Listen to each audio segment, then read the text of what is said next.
영어를 배울 때 정말 부끄러운 실수를 많이 했습니다. 지금 생각하면 너무 낯뜨거운 그러한 부끄러운 실수들이 많았는데, 한 번은 제가 미국 사람과 헤어지면서 인사를 좀 잘하겠다고 평안히 쉬라고 rest in peace 그러고 헤어졌습니다. 근데 그분이 굉장히 당황하시는 거예요. 그래서 rest in peace를 찾아보니까 편히 잠드소서, 미국의 묘비에 적혀 있는 말이 rest in peace입니다. 잘 죽으라고 한 말을 그분이 굉장히 당황스러워하면서 받았던 기억이 아직도 생각이 나서 자다가도 벌떡벌떡 일어나게 됩니다. 혹시 여러분들도 실수하신 적이 있으십니까? 말실수뿐만 아니라 우리 삶의 다양한 실수를 우리가 하게 됩니다. 우리 모두가 실수합니다. 그래서 성경은 이렇게 적고 있습니다. 야고보서 3장 2절에 우리가 다 실수가 많으니 만일 말에 실수가 없는 자라면 곧 온전한 사람이라 능히 온 몸도 굴레 씌우리라. 우리가 다 실수한다는 거죠. 근데 우리 문화는 실패와 실수를 굉장히 부끄럽게 여기는 그런 문화입니다. 우리 대한민국의 문화가 그렇습니다. 우리 문화는 shame culture입니다. 우리는 모든 것을 부끄럽게 여깁니다. 그래서 체면 문화가 강해서 넘어져도 아픈 것보다 부끄러운 것이 먼저입니다. 틀리면 망신을 당했다고 생각을 합니다. 사람들을 공격할 때에도 그 사람의 부끄러운 실수나 잘못을 끄집어내서 그 사람을 부끄럽게 만듭니다. 정치도 어젠다의 싸움이 아니라 항상 이러한 부끄러움의 싸움, 누가 덜 부끄러운가, 누가 덜 망신을 당하는가의 싸움입니다. 그래서 어떤 문화권보다 실수를 크게 여기고 감추려고 하고 쉬쉬합니다. 실수를 나누려고 하는 사람이 없습니다. 나는 이렇게 실패했습니다. 나는 이렇게 실수했습니다. 그래서 많이 배웠습니다 라고 말하는 분이 별로 없습니다. 우리의 절대선은 실수하지 않는 것, 실수를 감추는 것입니다. 그러나 우리는 실패와 실수를 감추기 전에 우리는 그 안에 들여다보고 그 안에 있는 메시지를 발견할 수 있어야 합니다. 하나님께서 왜 성경에 이 수많은 실패와 실수의 이야기를 담게 하셨을까요? 왜 하나님께서 우리 인간이 저지르는 이 수많은 실패를 이 성경에 그대로 민낯으로 우리 가운데 보여주실까요? 왜냐하면 그 안에도 분명히 많은 배워야 하는 메시지가 담겨져 있기 때문입니다. 오늘도 이 메시지를 통해서 많은 은혜가 있으시기를 축복합니다. 하나님의 말씀에 등장하는 사람들의 이야기는 성공의 이야기가 아닙니다. 내가 이렇게 성공했어요, 내가 이러다가 이렇게 잘 됐어요가 아닙니다. 성경에 나오는 수많은 인물들의 이야기는 그들의 성공 이야기가 아니라 하나님이 어떻게 역사하시는지, 하나님이 어떠한 분이신지, 하나님께서 복음의 역사를 어떻게 인도하시는지를 보여주는 도구들입니다. 그렇기 때문에 성경의 인물들은 그들의 성공 이야기를 전하기 위해서 이야기가 존재하는 것이 아닙니다. 그러다 보니까 성경의 인물들의 수많은 실패와 실수의 이야기도 담길 수밖에 없습니다. 오늘날 우리가 성공의 이야기들을 들여다보면 내가 이렇게 훌륭한 목사여서 이렇게 교회가 성장했어요, 내가 이만큼 이루었어요가 참 많습니다. 아닙니다. 우리 교회가 어떠한 성장을 이루었던, 어떠한 놀라운 열매를 이루었던, 이것은 하나님의 이야기가 되어야 합니다. 우리 인간이 얼마나 잘했느냐의 이야기가 아니라 하나님께서 어떻게 역사하셨는지에 대한 이야기가 되어야 합니다. 그리고 우리는 그 이야기 속에서 하나님을 만나고 하나님의 뜻을 발견해야 합니다. 그러면 오늘 우리가 발견하는 은혜는 무엇일까요? 바울의 선교 이야기가 익숙하지 않으신 분들이 많이 계실 거라고 생각을 합니다. 우리 예배 나오시는 분들 가운데 바울의 1, 2, 3차 선교 여행을 다 알고 계신 분들이 몇 분이나 계시겠습니까? 그래서 제가 오늘 이 시간을 통해서 좀 자세하게 어떠한 배경 속에서 오늘 말씀이 있는지를 여러분께 좀 말씀을 드리고자 합니다.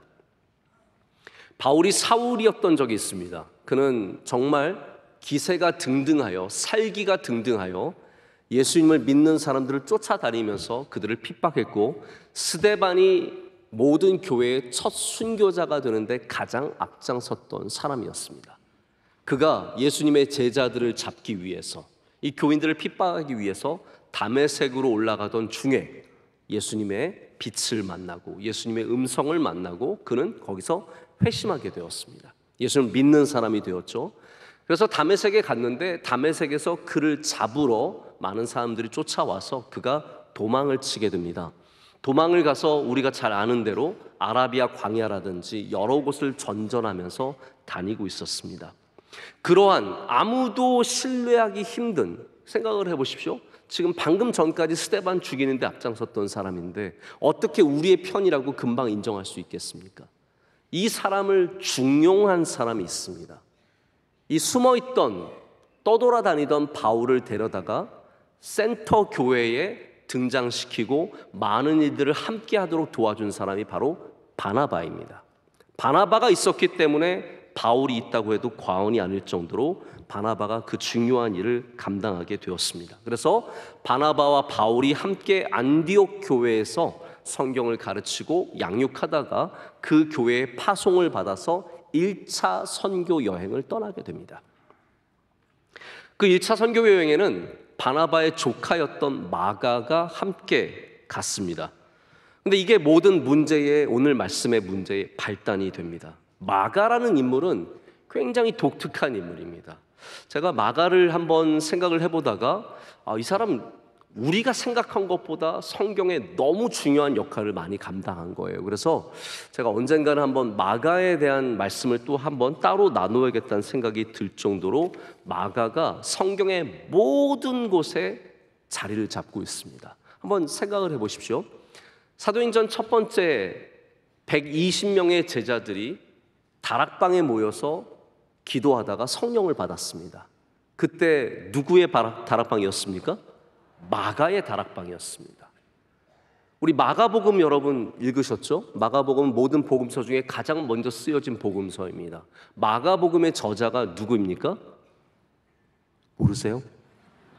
마가입니다.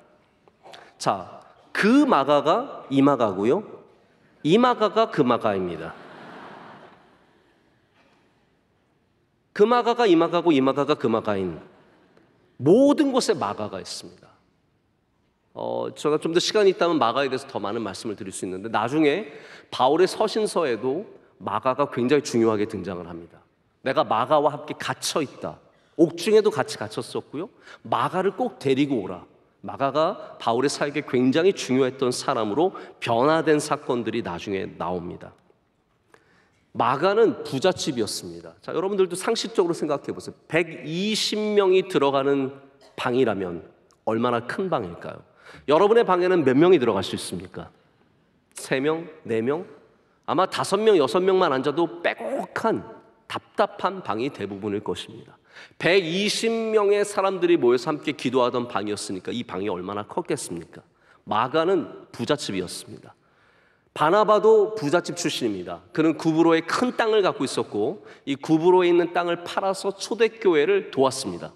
아마 이 바나바가 없었다면 초대교회가 처음에 그 사역들을 열심히 하기가 굉장히 어려웠을 것입니다.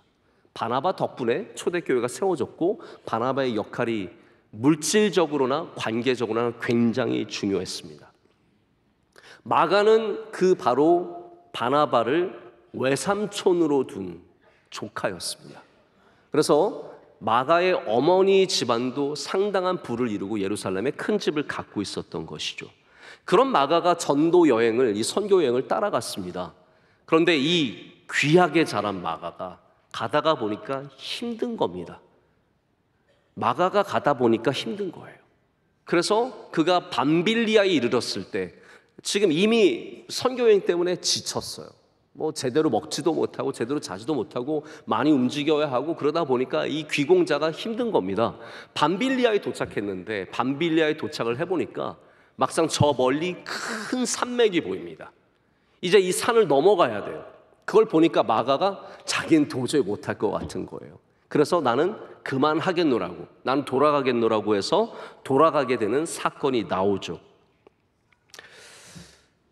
여러분, 누가 열심히 하던 사람이, 귀하게 일어난 사람들, 헌신하는 사람이 그만둘 때 우리는 굉장히 안타까워하고 아쉬워합니다. 그러나 뭔가 좀 뺀질거리던 사람이, 계속 문제를 만들어낸 사람이 그만두면 더 믿고 속상한 마음이 생기죠. 분명히 바울에게는 마가를 향한 그런 섭섭한 마음이 생겼을 것입니다. 예루살렘 공의회, 선교의 문이 열리는, 이방인을 향해서 어마어마한 선교의 문이 열리는 예루살렘 공의회가 끝나고 2차 선교 여행이 시작이 됩니다. 오늘 37절을 보면 2차 여행이 시작되는 가운데 바나바가 마가를 데리고 가자고 제안하는 장면이 나옵니다. 이 마가는 로마식 이름이고요, 그의 히브리식 이름은 요한입니다. 그래서 요한이라고 하는 마가, 마가라고 하는 요한이라고도 부르기도 합니다. 바나바가 제안을 합니다. 우리 마가를 다시 데리고 갑시다. 아마 설득했겠죠. 너 지난번에 그렇게 하면 안 되는 건데 너무 큰 패를 끼쳤다. 이번에 너 그거 다시 메이크업을 해야 된다. 이번에 잘해야 된다. 그러니까 단디 준비하고 와라. 몸과 마음과 정신을 단디 준비하고 와서 우리 다시 한번 이 선교 여행을 떠나자라고 설득을 했겠죠. 또 마가는 죄송한 마음과 송구한 마음에 아마 그가 다시 한번 좀 잘 보이고자, 잘 해보고자 하는 마음으로 선교 여행을 준비했을 수도 있습니다. 그런데 바울이 어떻게 나옵니까? 안 된다는 거예요. 옳지 않다. 여러분, 바울을 조금 아시죠? 성경을 보셔서 바울이 어떠한 사람인지 그 캐릭터를 아실 겁니다. 바울은 굉장히 깐깐한 사람입니다. 그는 옳고 그름이 분명한 사람이고 옳고 그름이 뒤바뀌지 않는 사람이에요. 그래서 이런 자에 안 된다라고 거절한 겁니다. 근데 여기에 굉장히 미묘한 상황이 있습니다. 그것은 뭐냐 하면 리더십이 누구에게 있느냐입니다. 지금까지 리더십은 바나바에게 있었습니다. 바나바가 바울을 데리고 왔고 바나바가 교회의 모든 자신의 재산을 헌금했습니다. 그는 교회 지도자였고 존경받는 사람이었습니다. 근데 바나바는 특별히 내가 리더가 되어야겠다, 내가 주도권을 가져야겠다, 그런 생각이 있는 사람이 아닙니다. 바나바의 정말 귀한 점은요, 사람들을 세우고 사람들을 발견하고 사람들을 귀하게 만드는 그런 서포터의 역할을 잘하는 그러한 사람이었습니다. 특화된 사람. 지금 이 시대에도 바나바가 많이 필요합니다. 할렐루야. 정말 좋은 사람들을 불러오는 바나바의 역할이 필요한 것이죠. 그가 1차 선교 여행은 바울을 이끌고 가는 선교 여행이었습니다. 그러나 어느 순간부터 성령께서 좀 다르게 역사하기 시작하셨습니다. 바울을 통해서 성령께서 역사하시면서 언젠가부터 바울이 앞서서 일하게 되었습니다. 그러면서 2차 선교 여행을 누가 제안했냐 하면요, 바나바가 아니라 바울이 제안합니다. 우리 이제 지난번에 갔던 교회들을 다시 방문해서 그 교회들이 잘 있는지 확인해 봅시다 라고 하면서 2차 선교 여행을 제안하게 되었습니다. 여러분, 사람들은 이렇게 누군가가 성장해서 중요한 사람들이 될 때 갈등이 또 생길 수밖에 없습니다. 바울이 게다가 바나바의 제안, 충분히 받아들일 수 있는 이 제안을 받아들이지 않았습니다. 근데 누가가 이 갈등을 가감없이 그대로 기록하고 있습니다. 감추지 않았습니다. 글쎄요, 초대교회의 이런 갈등, 지도자들끼리 서로 싸운, 말씀이 나오잖아요. 심하게 싸웠대잖아요. 대판 싸운 거예요. 고성이 오갔을지 모르겠고요, 서로 등을 돌리고 말도 안 하는 이런 싸움을 하게 된 겁니다. 근데 이걸 감추지 않습니다. 39절 말씀에 이렇게 되어 있습니다. 서로 심히 다투어 피차 갈라서니 바나바는 마가를 데리고 배 타고 구브로로 갔다라고 되어 있습니다. 여러분, 싸우다 보면 어떻게 됩니까? 방을 떠나죠. 방을 떠나고 내 방으로 가서 문 닫습니다. 이게 지금 여기에 나오는 상황입니다. 바나바와 바울이 싸우다가 바나바가 너무 기가 막히니까 배 타고 자기 방으로 갔어요. 자기 고향인 구브로로 가게 되는 겁니다. 여러분, 이 상황이 굉장히 당혹스러운 상황입니다. 하나님의 귀한 일을 하는 훌륭한 두 사람이 다른 큰 일도 아니고 사람 하나 때문에, 마가 하나 데려가는 것 때문에 이렇게 심하게 다투었고 앞으로는 일을 아예 같이 안 하겠다고 전혀 다른 방향으로 가게 된 겁니다. 한 사람은 구브로로 배 타고 가버렸고요, 다른 사람은 육지로 선교하기 위해 떠나가게 됩니다. 여러분, 보통 우리가 귀향한다, 고향으로 돌아간다는 말은 어떻게 들리십니까? 제가 생각할 때는 보통 사람들이 나 고향으로 갑니다 라고 말할 때는 나 은퇴합니다 라는 뜻으로 들립니다. 나 은퇴하고 좀 조용히 농사나 지으면서 자연과 벗하며 살겠습니다. 이런 분들이 주로 고향으로 간다고 말하지 않습니까? 구부로로 간다는 말은 더 이상 내가 앞서서 일하지 않고 이제는 뒤로 가겠다는 말입니다. 이 초대교회에 혁혁한 공을 세운 바나바가 바울과 다투고 나서 그는 조용히 뒤돌아서서 구브로로 가게 됩니다. 제가 2019년도에 이스라엘에 갔다가 우리 선교사님께서 목사님, 구브로는 꼭 한번 가봐야 합니다. 여러분, 어른들이 하는 말을 잘 들으십시오. 저는 그때 사실 굉장히 피곤하고 지쳐 있어서 구브로를 가고 싶은 마음이 없었는데 우리 선교사님이 저에게 강력하게 권고하셔서 제가 어쩔 수 없이 끌려가는 마음으로 구브로를 가게 되었습니다. 이스라엘에서 비행기를 타고 1시간 정도 날아가면 있는 섬입니다. 이 키프로스라고 하는 구브로에 갔는데 가서 저는 정말 많은 은혜를 얻었습니다. 가서 무엇을 받느냐? 바나바의 교회들과 바나바의 무덤을 봤습니다. 역사에 잊혀졌던 사람, 배 타고 구브로로 돌아가서 그 이후로는 아무런 사역도 성경에 기록되어 있지 않는 이 바나바의 흔적들을 찾는 것이 저에게는 굉장히 은혜가 되었습니다. 이분의 무덤을 마주하면서 만감이 교차했습니다. 아, 이분이 역사에서 사라진 것 같아도 여기서 조용히 하나님의 일을 감당하고 있었고 여기서 귀한 선교의 열매를 맺었구나라는 마음이 들어서 굉장히 많은 위로를 받았습니다. 여러분, 역사에 기록되어야만, 남들이 다 알아줘야만 귀한 사역자가 아닙니다. 조용히 있어도, 그리고 아무도 몰라줘도 귀한 사람입니다. 할렐루야. 그래서 우리는 여기 실패한 것 같고 일들이 꼬여가지고 바나바가 망한 것 같지만 절대로 그렇지 않습니다. 여러분, 우리는 실패해도 하나님은 실패하지 않으십니다. 하지만 한편으로는 굉장히 아쉽습니다. 바나바와 같이 귀한 사람이 이 싸움 때문에, 이 실패 때문에, 이 실수 때문에 성경에서 잊혀진 사람이 되었다는 것이 저는 한편으로는 굉장히 아쉽게 느껴졌습니다. 자, 반면에 바울은 신라를 데리고 2차 선교 여행을 은혜 가운데 떠나게 됩니다. 우리는 왜 바울의 역사를 알고 있을까요? 바로 이 사도행전을 쓴 사람이 누가인데, 마가, 누가, 가가 많습니다. 저는 김가인데 여기는 마가입니다. 누가가 바울과 함께 선교 여정을 걷습니다. 그래서 누가가 바울의 사역들을 다 봤기 때문에 이 사도행전을 기록하면서 우리는 초대교회가 어떻게 이루어졌는지 바울의 시선으로 보게 되는 것이죠. 그런데 저희가 굉장히 예상하지 못한 구절 하나를 만나게 됩니다. 41절 마지막 말씀은 이렇게 되어 있습니다. 혹시 여러분 성경을 열고 계시면 우리 41절 말씀 함께 읽어볼까요? 수리기아와 길기리기아로 다니며 교회들을 견고하게 아니라, 교회들을 어떻게 했다고요? 견고하게 했다라고 말하고 있습니다. 어쩌면 우리가 이 실패와 실수의 사건 속에서 전혀 기대할 수 없었던 단어가 견고해지는 것이다 라고 생각을 합니다. 우리는 이렇게 지도자들이 싸우면, 우리 인간이 이렇게 실패하면 교회도 무너질 것 같은데 그렇지 않다라는 거예요. 이들은 실패했고 이들은 실수했지만 오히려 하나님의 교회들은 더욱더 견고하게 세워졌다는 겁니다. 여기 사람들이 대판 싸웠습니다. 그들은 다시는 일할 수 없다는 것을 깨달았습니다. 그리고 서로 등을 졌습니다. 그런데 여전히 하나님은 주님의 뜻을 이루시고 주님의 일을 행하신다라는 거예요.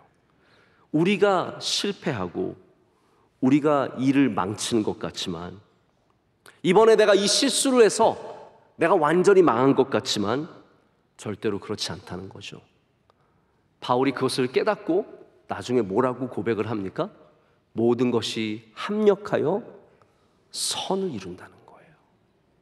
실패와 실수와 잘못을 많이 경험해본 바울이 깨달은 겁니다. 아, 우리가 망쳐도 선은 이루어지고 우리가 실수해도 하나님의 뜻은 이루어진다는 것이죠. 여러분, 사업을 하다가 대판 싸우고 헤어지셨습니까? 여러분을 괴롭히고 힘들게 하는 사람들이 있습니까? 주님의 일을 하다가 갈등과 어려움이 있으십니까? 그 가운데 자꾸 곱씹게 되는 나의 실수와 실패가 있으십니까? 아, 내가 그때 그러면 안 됐었는데 그래서 이렇게 됐구나. 그러나 여러분, 그럼에도 불구하고 여전히 역사하신 하나님을 신뢰하십시오. 교회들이 여전히 견고해진 것처럼 우리가 실패하고 실수하는 곳에서도 하나님은 여전히 일하실 수 있다는 것이죠. 오늘 말씀은 하나님의 교회가 오히려 견고해졌다고 합니다. 우리 그것을 통해서 깨닫는 것이 있습니다. 우리가 잘해야만 견고해지는 것이 아니라는 거죠. 우리가 실수해도 견고해질 수 있습니다. 여러분이 헤어지고 실패하고 실수하고 잘못한 모든 곳에서 그것과 상관없이 하나님께서 역사하실 수 있다는 것을 보셔야 합니다. 서로가 서로를 버렸습니다. 바울은 바나바를 버렸고 바나바는 바울을 버리고 떠났습니다. 근데 하나님은 이 둘을 버리지 않으셨습니다. 한 명도 버리지 않으셨습니다. 바나바는 구브로로 돌아가서 우리가 알지 못하는 많은 귀한 일들을 행했습니다. 저는 이제 바울을 좀 생각해 봤습니다. 바울이 화해를 위해서 노력을 했을까? 근데 우리 서신서를 보면 바울이 바나바에게 직접 화해하는 문구는 어디서도 나오지 않습니다. 제가 좀 찾아봤어요. 바나바를 어떻게 바울이 생각하고 있는가? 저 같으면 저를 등용시킨, 저를 중용한 바나바를 굉장히 귀하게 여기고 끝까지 귀하게 섬겼을 것 같아요. 근데 바울은 의외로 바나바에 대해서 많은 언급을 하고 있지 않습니다. 뭐 나를 데리고 왔다, 나를 소개했다 이런 말들은 몇 번 나오고요. 또 한 번 나오는데 그것마저 좋은 예가 아닙니다. 갈라디아서에서 나올 때 뭐라고 얘기하냐면 베드로가 한번 외식하다가 이방인들과 식사하다가 유대인들이 와서 급히 자리를 떠나는 장면을 비판하지 않습니까? 그러면서 외식하는 자라고 비난을 하는데 바울이 그 이야기를 할 때 바나바도 외식하는 것에 유혹을 받았다라고 얘기하면서 바나바를 결코 좋게 얘기하지 않습니다. 바울같이 이렇게 편지를 많이 쓰는 사람이라면 바나바에게 편지 한 통 정도는 보냈을 것 같은데 그런 기록도 성경에 나오지 않습니다. 여러분 되게 아쉽지 않습니까? 자, 그런데 놀라운 것은 그럼에도 불구하고 하나님께서 이 둘을 절대로 다 버리지 않으셨다는 거죠. 둘 다 귀하게 사용하셨습니다. 다시 말씀드립니다. 우리는 실패하지만 하나님은 실패하지 않으십니다. 제가 아까 말씀드렸죠. 실패에 많은 정보가 담겨 있습니다. 여러분 옛날에 실패한 것에 어마어마한 정보가 담겨 있습니다. 우리가 실수한 것에 많은 정보가 담겨져 있습니다. 어떤 연구하는 기관이 잘 되는 영화와 못 되는 영화를, 안 되는 영화를 비교를 해봤습니다. 보통 영화는 일반인들에게 보여주기 전에 전문가들에게 스크리닝을 한번 합니다. 그때 리뷰를 받게 된대요. 좋은 리뷰가 많이 나오는, 대박이다, 너무너무 재밌다, 처음 끝까지 긴장을 놓칠 수 없었다, 이런 리뷰가 나오는 영화들도 있는데 스크리닝을 할 때 형편없는 리뷰가 나오는 영화도 많다고 합니다. 너무 재밌다, 처음 끝까지 지루해서 볼 수가 없다. 그런데 의외로 이 부정적인 리뷰에 굉장히 많은 정보가 담겨 있다는 거예요. 이 영화가 이것만 고치면 잘 될 수 있는 어마어마한 정보가 거기 담겨져 있기 때문에 그러한 리뷰를 잘 참고해서 영화를 바꾸는 영화, 재편집하고 스토리라인 조금 바꾸고 결과를 바꾸는 이런 영화들은 나중에 흥행에 굉장히 성공하는 경우들이 많다고 하는 그런 연구를 제가 본 적이 있습니다. 여러분, 우리의 실패 안에 담겨져 있는 메시지를 잘 읽으셔야 합니다. 할렐루야. 우리의 실수에 담겨져 있는 많은 정보들을 잘 해석해야 합니다. 그래야 우리가 변화될 수 있고, 그래야 우리가 그 실패에서 머물러 있는 것이 아니라 더 앞으로 나가서 견고한 삶을 살게 되는 것이죠. 자, 그런데 우리는 아까 말씀드렸던 것처럼 쉐임 컬처입니다. 우린 실패와 실수를 감추려고 하지 보려고 하지 않습니다. 고개를 돌리려고 합니다. 옛날의 실수 부끄러워서 생각하고 싶지가 않아요. 옛날의 실패, 잘못한 것은 다시 들춰보기가 싫은 겁니다. 오스트리치 이펙트라는 게 있습니다. 타조죠. 타조 효과라고 하는 건데, 타조가 목이 길어서 적들이 오거나 그러면 머리를 숨긴다고 합니다. 제가 이걸 목이 짧아가지고 흉내를 낼 수가 없는데 이게 숨기는 거죠. 숨기는 거. 안 보면 되는 줄 압니다. 진짜 바보 아닙니까? 안 보면 되는 겁니까? 안 보면 끝인 겁니까? 여러분, 안 보면 여러분 실패가 없고 실수가 없는 것입니까? 우리 안 보면 되는 줄 알아요. 그런데 들여다볼 줄 알아야 된다는 겁니다.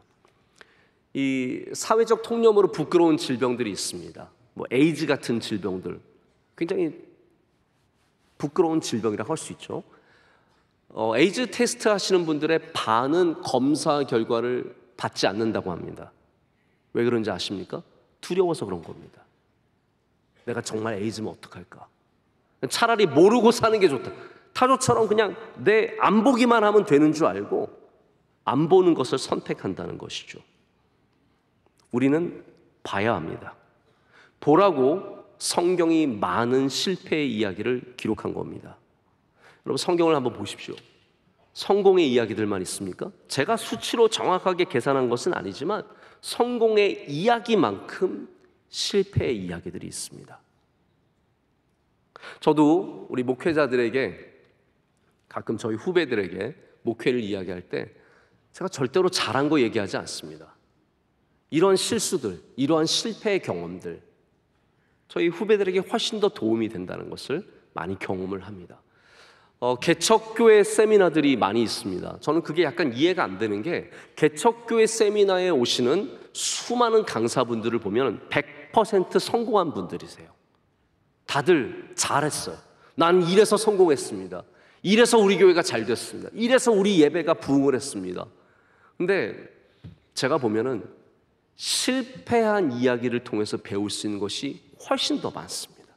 오히려 실패한 분들이 오셔서 내가 이래서 실패했습니다, 내가 이래서 안 됐습니다, 좀 얘기를 하셔야 거기로부터 배울 수 있다는 거죠. 성경을 보십시오. 인간의 실패의 이야기가 얼마나 많습니까? 당대의 의인이었던 노아가, 그가 정말로 한 가정이 온 인류를 살린 거나 마찬가지인데, 그 노아가 술 취해서 부끄러운 모습을 보인 것을 기록하고 있습니다. 여러분, 아무리 의인이라도 술 취하면 부끄러운 일을 할 수 있다는 것을 성경이 우리에게 보여주는 겁니다. 아브라함 같은 믿음의 조상이 하나님의 약속을 기다리지 못하고 이스마엘을 낳은 것과 그의 아내인 사라를 데리고 가서 누이라고 속여요. 여러분, 어떤 쪼잔한 남편이 자기 아내를 누이라고 얘기합니까? 왕이 좋아하는 것 같으니까 갑자기 누나 이런 겁니다. 이거 진짜 부끄러워서 손발이 오그러드는 상황 아닙니까? 이거는 성경에서 지워주면 얼마나 좋습니까? 그런데 성경은 다 기록하고 있습니다. 다윗이 밧세바를 범한 사건은요, 몇 줄이 아닙니다. 몇 장의 사건으로 성경이 기록하고 있습니다. 낱낱이 그 전모를, 그 비열함을 다 기록하고 있습니다. 베드로의 실수가, 초대교회의 가장 중요한 지도자였던 베드로의 실수가 복음서에 다 기록이 되어 있고, 초대교회의 우당탕한 이 모든 일들이 오늘 말씀에도 나와 있습니다. 여러분, 여기에 많은 이야기가 담겨져 있습니다. 이거를 봐야 합니다. 여기에 하나님의 은혜의 이야기도 담겨져 있습니다. 하나님께서 그러한 실수와 실패하는 자들을 절대로 버리심 없이 그들을 다 끌고 가셨고, 그들을 다 복음 가운데 품어주셨던 거죠. 그게 은혜입니다. 자, 하나님이 실수를 어떻게 여기시는가? 이거 굉장히 중요한 질문입니다. 여러분은 하나님이 실수를 어떻게 여기시는 것 같으십니까? 원래 실수가 적은 사람들은요, 남의 실수를 크게 봅니다. 완벽한 사람일수록 실수를 크게 봅니다. 요즘에 이승엽 선수가 감독이 되었습니다. 이승엽 선수 홈런 60개씩 때리던 선수가 감독이 됐으니까 타자들 보면 얼마나 기가 막히겠습니까? 니는 왜 그거 하나 못하노? 그거 치면 다 홈런 아이가? 다 자기는 치면 홈런이었는데 맨날 헛스윙하는 선수들 보면 얼마나 가슴이 답답하겠습니까? 그래서 완벽했던 선수가 좋은 감독이 되기가 굉장히 어렵다고 합니다. 답답한 거, 미치고 환장하겠는 거예요. 못 보는 거예요. 저는 논문을 쓸 때 좀 완벽주의를 추구했습니다. 왜냐하면 제 어린 마음에 무슨 생각이 들었냐 하면 나는 나중에 잘 될 거니까 제가 그 생각을 했습니다. 나중에 잘 될 거니까 잘 될지 모르니까 누군가가 반드시 내 논문을 뒤져볼 거다. 흠을 잡고 트집을 잡기 위해서 논문을 뒤져볼 거니까 완벽하게 쓰자. 그래서 저는 그때 논문을 쓸 때요, 한 글자도 안 철자법 안 틀리는 게 문제가 아니라 표절이라든지 각주, 여러분 논문 아시죠? 각주, 미주, 영주, 호주 다 나오잖아요. 주가 쭉 나오는데 그거를 완벽하게 쓰기 위해서 논문의 그 논문집이 따로 있습니다. 저는 그걸 끼고 살았어요. 글씨, 각주, 미주 다 하나하나 똑바로 쓰기 위해서 노력을 했습니다. 그래서 지금 누가 봐도 저는 부끄러움이 없습니다. 대단한 논문은 아니지만 틀리지 않는 논문, 정확한 논문, 흠잡을 것 없는 논문으로 만들었어요. 제가 그래서 그런지 몰라도 우리 목회자들이 저한테 보고서 쓸 때 철자법 틀리면 진짜 짜증납니다. 이거 지난주에 썼던 거 카피해서 이번 주 걸 보여줘야 되는데 지난주 거 카피해 그냥 대충 하다 보니까 지난주 게 여기 올라와 있는 거예요. 그럼 저는 너무 막 승질이 나는 거예요. 제가 중요하게 생각하는 것에 누가 실수하는 거를 감당을 못합니다. 저는 예배를 중요하게 여깁니다. 그래서 예배에 실수가 있으면 이렇게 자꾸 신경질이 나고 화가 나는 거예요. 근데 여러분, 우리 하나님은 완전하신 분이시잖아요. 하나님 실수가 없으시다면서요. 근데 그 하나님께서 우리의 실수를 덮어주신다라는 것. 하나님은 실수가 없으신데 그 완전하신 분이 우리의 실패와 실수를 용서하시고 용납하시고 덮어주신다는 것이 은혜입니다. 실수가 많은 사람이 그래 너도 실수할 수 있지, 이게 아닙니다. 완전하신 분이 우리의 실수를, 우리의 실패를 용서하신다는 겁니다. 자, 그러나 여러분, 너무 실수를 자주 반복해서 하지는 마십시오. 실수는 적게 하는 것이 좋습니다. 제가 농구를 할 때 1번 포지션을 봅니다. 1번은 뭐냐 하면 포인트 가드라고 하는 거예요. 포인트 가드는 주로 공을 운반을 하면서 선수를 적재적소에 뿌려주는 겁니다. 어시스트라고 하죠. 골을 넣도록 도와주고 경기를 풀어갑니다. 빡빡한 경기를, 잘 안 되는 경기를 풀어가는 역할을 하는 것이 포인트 가드입니다. 포인트 가드의 덕목은 여러 가지가 있지만 어시스트를 많이 하는 것, 경기를 풀어가는 거예요. 근데 그만큼 중요한 게 있습니다. 포인트 가드는 실수가 많으면 안 됩니다. 턴오버라고 하죠. 공을 뺏기는 것, 멋지게 드리블 치다가 뺏기고, 패스를 잘못해서 뺏기고, 이런 거를 너무 자주 하면 안 됩니다. 제가 저희 교회에 포인트 가드로 키우고 싶은 목사가 몇 명 있습니다. 잘해요. 근데 꼭 이상한 데서 실수를 합니다. 공을 가져가서 남한테 주고 와요. 열심히 끌고 가서 여기 있어요 하고 주고 오고요. 이상한 패스를 해서 하지 말아야 할 곳에서 패스를 해가지고 꼭 공을 빼앗기고 돌아옵니다. 제가 한심한 눈으로 보죠. 이런 네가 슛을 아무리 잘 놓고 아무리 드리블을 잘하면 무슨 소용이, 실수가 잦으면 팀에게 도움이 안 되는 것이죠. 여러분, 우리가 다 실수하지만 실수가 너무 많으면 안 됩니다. 여러분이 하는 어시스트보다 턴오버가 더 많아지면 안 됩니다. 실수가 많아질수록 그것은 더 이상 실수가 아니라 우리의 뭔가 잘못된 부분이 드러난다는 생각을 가지셔야 합니다. 엘리 제사장의 두 아들들이 자꾸 실수했습니다. 그들이 실수를 반복해서 할 때 하나님의 제사에 좋은 고기들을 빼가고 문시종 드는 여인들과 동침하면서 하나님의 거룩함을 훼손할 때 그것은 더 이상 실수가 아니라 그들의 죄가 되어서 하나님께서 그들을 징벌하셨다는 것을 저희가 보게 됩니다.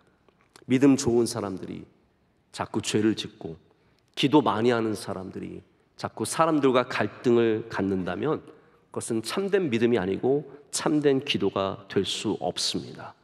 여러분, 실수 다 할 수 있습니다. 그러나 우리는 기도해야 합니다. 하나님, 저에게 실수가 잦아지지 않도록, 반복되지 않도록 도와주시옵소서. 말씀을 맺습니다. 오늘 바울은 분명히 이 실수를 곱씹어 봤을 것입니다. 그리고 실수를 반복하지 않기 위해서 기도했던 것이 분명합니다. 그는 서신서에서 이렇게 쓰고 있습니다. 서로 화목하라 라고 쓰고 있고요, 서로 용납하고 용서할 것을, 그리고 서로 품어줄 것을 간절히 사람들에게 구하고 있습니다. 왜 그렇겠습니까? 자기가 바나바와 잘못한 것을 아마 그는 평생 곱씹었을 것입니다. 나의 잘못을, 나의 부끄러움을 그는 곱씹으면서 우리에게는 은혜의 길을 걸어가기를 간곡히 부탁했던 것 같습니다. 오늘 우린 말씀에서 바울과 바나바와 같이 위대하고 거룩한 주님의 종들이 서로 싸우고 헤어지는 부끄러운 이야기를 만났습니다. 하지만 그런 넘어짐 속에서도 복음은 견고하고 교회는 견고하고 하나님의 능력은 견고한 것을 보았습니다. 우리는 약하지만 여러분, 교회는 견고합니다. 우리는 부족하지만 하나님의 복음은 견고합니다. 우리는 실수하고 넘어지지만 하나님의 은혜는 견고합니다. 그렇기 때문에 우리의 실패와 실수 속에서도 우리는 견고한 은혜를 발견하게 될 줄로 믿습니다. 기도하겠습니다. 하나님 아버지, 감사합니다. 오늘 주님께서 주신 은혜 가운데 이 더운 여름 낮에도 주님께 예배하게 하심을 감사합니다. 하나님, 우리의 실수가 많은 예배를 받아 주시옵소서. 우리를 불쌍히 여겨주시고 우리를 다시 견고한 주의 복음으로 서게 하셔서 우리 수많은 실패 속에서도 넘어지지 않고 일어서는 복을 누리게 하여 주시옵소서. 예수님의 이름으로 기도드립니다. 아멘.